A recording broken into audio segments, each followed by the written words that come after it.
जावास्क्रिप्टच्या level 1 मध्ये आपला चौथा टॉपिक आहे ॲरे. तर सगळ्यात आधी ॲरे म्हणजे काय? What is array?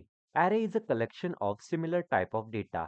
ॲरे असा कलेक्शन ऑफ डेटा आहे ज्याच्यातला जो डेटा असतो ना तो सिमिलर टाइपचा असतो. ॲरेचं सिंटॅक्स काय आहे? इथे आपण एक व्हेरिएबल डिक्लेअर केलाय ॲरे नावाचा आणि ॲरे आपण डिफाईन करतोय स्क्वेअर ब्रॅकेट्समध्ये. ठीक आहे? एक्झाम्पलद्वारे अजून व्यवस्थित समजून घेऊया आपण.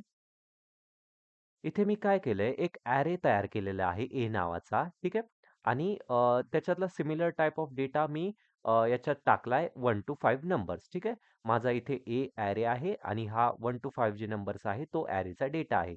जर मी ॲरेला प्रिंट केलं तर ॲरे प्रिंट होईल आणि टाइप ऑफ ए केलं तर काय प्रिंट होईल? ऑब्जेक्ट प्रिंट होईल.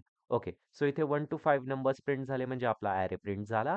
ॲरेचा डेटा प्रिंट झाला. आणि ऑब्जेक्ट प्रिंट झालं कारण ॲरे म्हणजेच ऑब्जेक्ट असतं जावास्क्रिप्टमध्ये. ठीक आहे. आता काही फंक्शन्स ऑफ ॲरे बघून घेऊया आपण. सगळ्यात आधी आहे लेंथ फंक्शन. ठीक आहे. सो लेंथ फंक्शन काय करतं? लेंथ फंक्शन आहे ना ॲरेची लेंथ कॅल्क्युलेट करून देतं आपल्याला.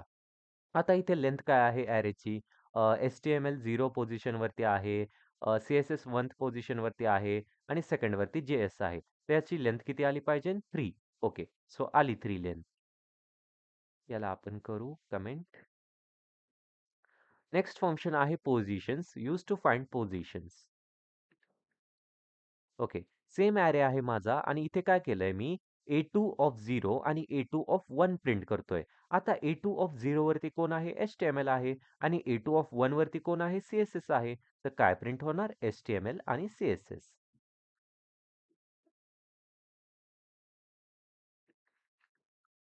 Okay. Modifying the array elements. आता आपण ॲरे एलिमेंट्सला आहे ना मॉडिफाय पण करू शकतो. ते कसं?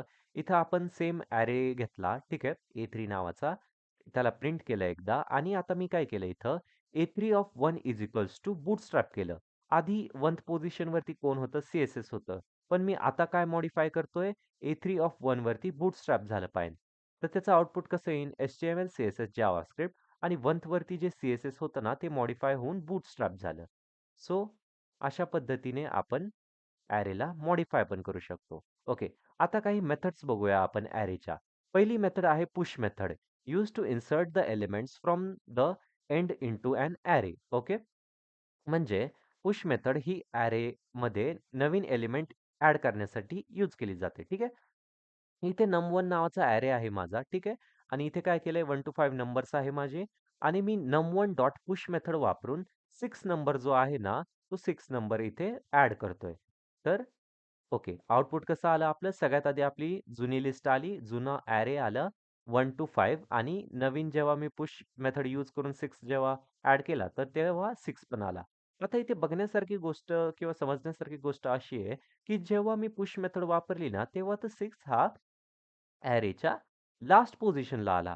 पण समजा मला हा 6 इथे 1 च्या आधी ॲड करायचा असला असता तर किंवा मिडलमध्ये कुठे ॲड करायचा असला असता तर मी काय केलं असतं?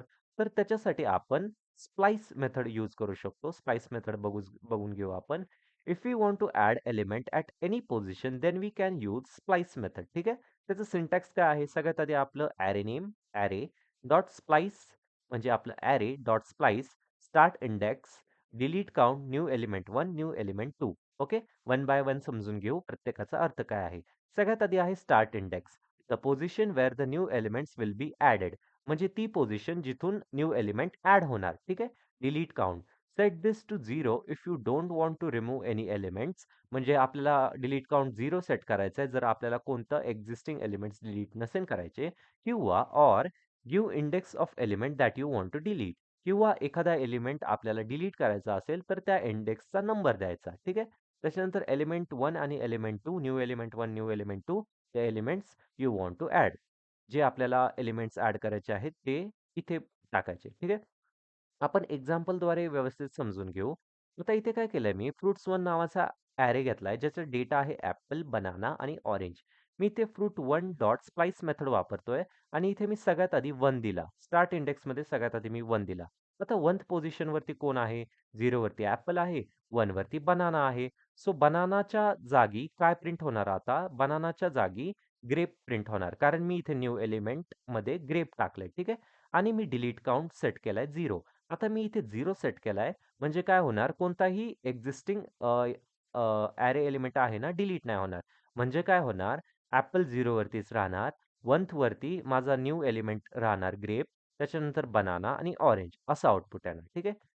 Apple, grape, banana, orange. ठीक आहे. आलं असंच आउटपुट.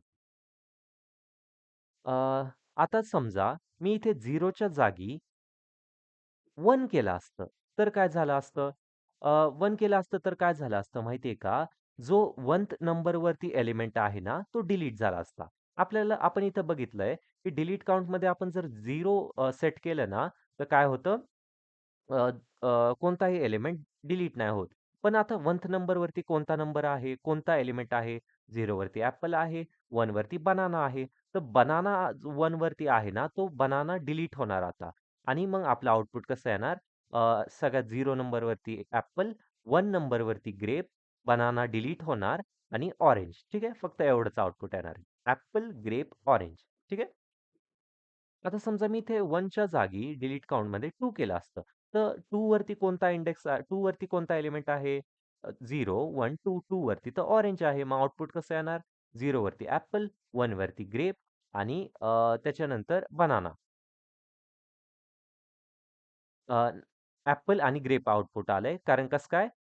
सेकंड वरती जे 0, 1, 2 सेकंड वरती तर ऑरेंज होतं ना, त्यामुळे ऑरेंज डिलीट झालं आणि फक्त ॲपल आणि ग्रेप आउटपुट आलं. बरोबर आउटपुट आलंय. ओके. अ, ठीक आहे. याला हे समजलं आपल्याला मग हे मी परत पाहिल्यासारखं करून घेतो आणि याला करतो कमेंट. ओके. त्याच्यानंतर पॉप मेथड.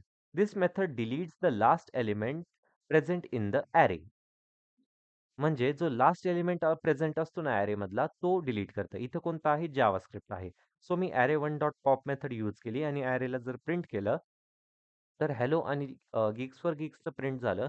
पण जावास्क्रिप्ट पॉप झालं म्हणजे डिलीट झालं. कारण आपण पॉप मेथड वापरली. आता इथे पण तोच प्रश्न येऊ शकतो, की आपल्याला कोणतं तरी रँडम हे करायचं असलं, जर हे हॅलो डिलीट करायचं असलं असतं, तर ते कसं केलं असतं? तर अशा पोझिशननुसार डिलीट करण्यासाठी आपण परत स्प्लाइस मेथडच वापरू शकतो. If you want to delete an element at a specific position in an array, you can use splice method. ठीक आहे. याचं सिंटॅक्स तसंच आहे similar. array dot splice, start index आणि डिलीट काउंट. ठीक आहे. स्टार्ट इंडेक्सचं काय आहे? The position where the change begins आणि डिलीट काउंट म्हणजे the number of elements to remove. आता आपण हे आहे ना व्यवस्थित एक्झाम्पलद्वारे समजू. तर इथे मी काय केलं फ्रुट्स टू नावाचा माझा ॲरे आहे. ॲपल, बनाना, ऑरेंज, ग्रेप याच्यात डेटा आहे. फ्रुट्स टू डॉट स्प्लाइस केलं मी आणि 1 आता 1 वरती कोण आहे? 1 वरती आहे बनाना. ठीक आहे. सो हे जे बनाना आहे ना ते डिलीट होणार. ठीक आहे. बनाना डिलीट होणार आणि आपलं आउटपुट येणार ॲपल, ऑरेंज आणि ग्रेप. ठीक आहे. आणि इथे 1 चा अर्थ आहे, की ते आपल्याला एक डिलीट करायचं आहे ना, एक एलिमेंट डिलीट करायचा आहे ना, त्याच्यामुळे इथे बनाना डिलीट होईल. Delete count the number of elements to remove. एकच एलिमेंट डिलीट करायचा आहे ना 1th पोझिशनवरती. सो हा बनाना डिलीट होईल. ओके. ॲपल, ऑरेंज, ग्रेप असं आउटपुट आलं. ठीक आहे. आता समजा मी इथे 1 च्या ऐवजी 2 केलं असतं तर काय झालं असतं? 2 केलं असतं तर काय झालं असतं? सगळ्यात आधी ओके 1 इथे 1 आहे. ठीक आहे. स्टार्ट इंडेक्स 1 आहे. त्यामुळे चेंज इथे होणार 1 नंबरवरती. 0 वरती ॲपल, 1 वरती बनाना आहे. सो काय होणार? आधी बनाना डिलीट होणार. मग आपलं न्यू ॲरे असा बनणार ना ॲपल, ऑरेंज आणि ग्रेप. सो आता मी इथे डिलीट काउंट 2 केलाय म्हणून काय होणार? परत एकदा जो 1th वरती एलिमेंट आहे. 1th वरती कोण आहे आता? 0 वरती ॲपल आहे. 1th वरती ऑरेंज आहे. सो काय होणार माहिती आहे का? हा ऑरेंज पण आता डिलीट होणार. कारण मी इथे डिलीट काउंट 2 सेट केलंय. 2 सेट केलंय त्याच्यामुळे इथे 2 येणार. ठीक आहे. 2 वेळा डिलीट होणार. ओके. मी याला परत पहिल्यासारखं करतो. आणि आउटपुट काय येणार? ॲपल आणि ग्रेप. हां, फक्त ॲपल आणि ग्रेप आउटपुट आलं. ओके. सो हेच आहे मग पॉप मेथड. पॉप मेथडच्या स्लाईस मेथड. स्लाईस मेथडने आपण जो पाहिजे तो एलिमेंट डिलीट करू शकतो. ओके. सो नेक्स्ट आहे concat used to combine 2 array. इथे मी काय केलंय माझा F1 नावाचा पहिला ॲरे आहे. हेल्लो गीक्स फॉर गीक्स आणि जावास्क्रिप्ट आहे याच्यात आणि F2 मध्ये आहे रिएक्ट. ओके. मी प्रिंट करताना काय केलं F1 डॉट कॉनकॅट माझी मेथड वापरली आणि त्याच्यात मी F2 टाकलं. सो हे कंबाईन होणार आणि काय आउटपुट येणार? Hello gigs for gigs, JavaScript आणि रिएक्ट झालं कंबाईन. सो एवढंच आहे आपल्या ॲरेमध्ये.